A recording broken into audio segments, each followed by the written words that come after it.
it's a system that Victor Gyokeres might feel more comfortable with, because if you look at the players that he has most joint goal contributions with, they're wingers. And where's Arsenal's best game?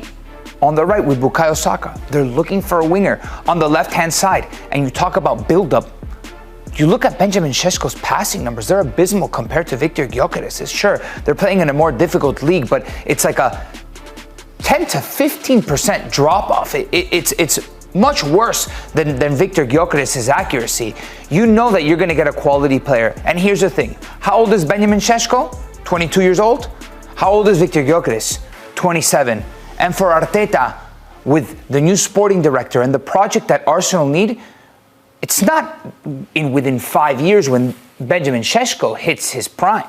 We're talking about Arsenal needing to be good. Not now. Yesterday they needed to be good. Arsenal needs to be able to compete for a Champions League with the likes of PSG. And who's in his prime right now? It's Victor Gyokeres. I love that for the opposite reasons. I love the youth that he has. I love his durability that he has with the likes of a Leipzig. And I just love the fact that he can play multiple positions. So we know that Mikel Arteta likes his strikers to do different things. The most important thing has to be to score goals now.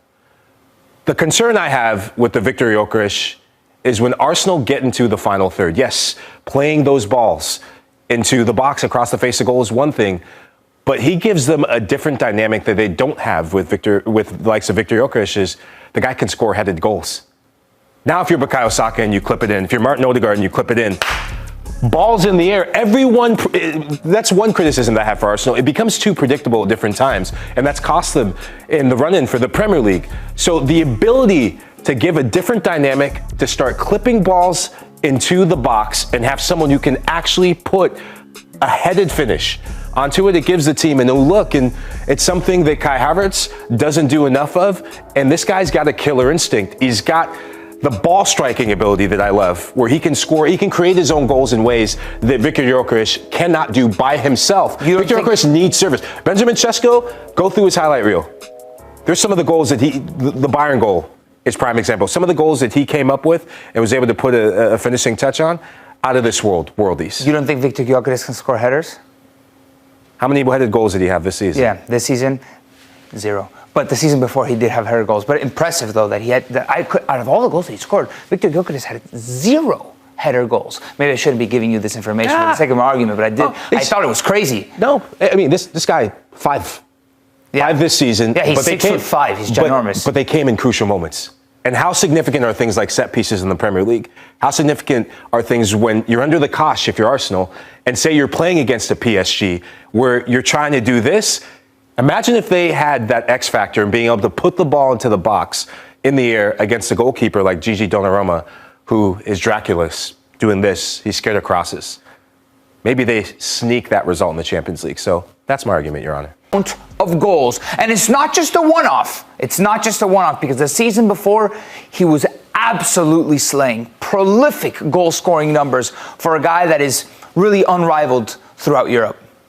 Mr. Lahoud, your response? Look, I can't argue with the numbers. I was a math major. I believe in numbers, but there's weight in numbers, who you're scoring your goals against. And don't give me a crappy Manchester City back line, because there's a list of strikers in Europe and in England that scored against Manchester City. Let's talk about Benjamin Sesko, baby. This guy gets it done in big games. Roll through the tape. Your Atletico Madrid, that's a big team last time I checked in the Champions League. Your Juventuses, that's another major, massive club going to the Bundesliga. I just have to go through the goal of the golazo he scored against Bayern Munich. So yes, Victor Gyokeres will give you the volume of goals in a weaker league, but Benjamin Sesko, I love that his goal contributions, 21 of them, are coming in one of Europe's top 5 leagues. This guy is a blockbuster sort of forward with loads of potential to get more, to get high volume numbers. So I like my goals when they count, not just when it's convenient. How did they do against Juventus and against Atletico Madrid? He doesn't play defense, Nico. He did his job in the final third. You're going to hold players for how the back line does? Gentlemen, please. I'm ruling this court. This is not counter-cross. This is making opening statements. So, adhering to the rules of this court. We've heard about the goal scoring. Arguments, please, for build-up play. Listen, if you look at Viktor Gyokeres' heat map compared to Benjamin Sesko's heat map, they're very similar, both with influence in the box, less for Sesko outside of the box. But if you look at the depth, the heaviness of that heat map for Viktor Gyokeres, it is bright hot red inside of the box, but it's also bright hot red outside of the box. Although this guy has stature, yes, Sesko is taller than Viktor Gyokeres, but this guy by no means is a small man. He's a big boy. And you would think, all right, loft the ball to number 9. No. He peels out. He is part of the collective play, and he's quick on his feet too. He's not just a number 9. He is the definition of a modern player. And if you're talking about collective play, this guy brings everything you want in a striker. Mr. Lahoud, please counter. It's crazy. I was just thinking the exact same thing about Benjamin Sesko, and he gives you the type of variables that Mikel Arteta, I think, will ultimately get to, would like. He's a player that is the epitome of build-up play. Watching him under Marco Rose for RB Leipzig, there was a difference in how he played. He was actually dropping in the half spaces, receiving the ball, and he played with a strike partner in Lois Openda, where Openda would oftentimes be running in behind.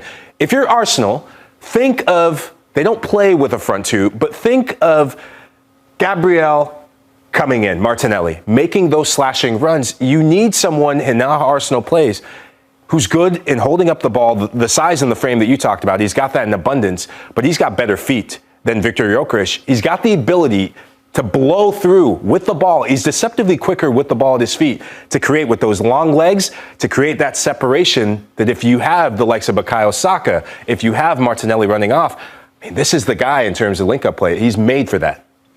Okay, gentlemen, I would like you to put a case for the defensive impact that both of your proposers would bring. This is a difficult one. I don't think any of our guys are going to have that defensive fortitude that you need.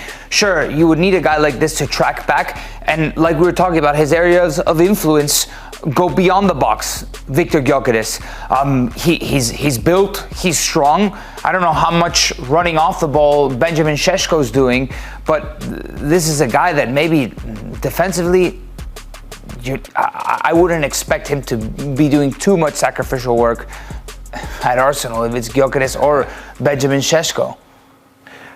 I actually like his work rate off the ball defensively, and that's actually an underslept on part of his game. And without the ball, going back to the European Championship, that was something that he had to do for his national team because they didn't have much of the ball. So he's willing to put the work in to set the press higher up the field. And without the ball, he's got that instinct to counter press. In the first 5 seconds, he's going to make both center backs work. And in England, you need to do that because if you don't do that against the top sides, your Manchester Cities, your Liverpools, and we know the rest of them, your Newcastles even, who are going to be in that conversations. The Gunners want a center forward this summer. Actually, they really needed one in January, but the silly sods chose to stick with what little they had. And it cost them. Now Berta is in his position as sporting director at the Emirates. Arsenal appear intent to avoid making the same mistake. But the Gunners are taking their sweet time to assess their options. Apparently, they have whittled their wish list down to 3 strikers. Berta is said to be working, at glacial pace, on deals for both Viktor Gyokeres and Benjamin Sesko before they absolutely decide which one they really want. The Gunners want a center forward this summer. Actually, they really needed one in January, but the silly sods chose to stick with what little they had. And it cost them.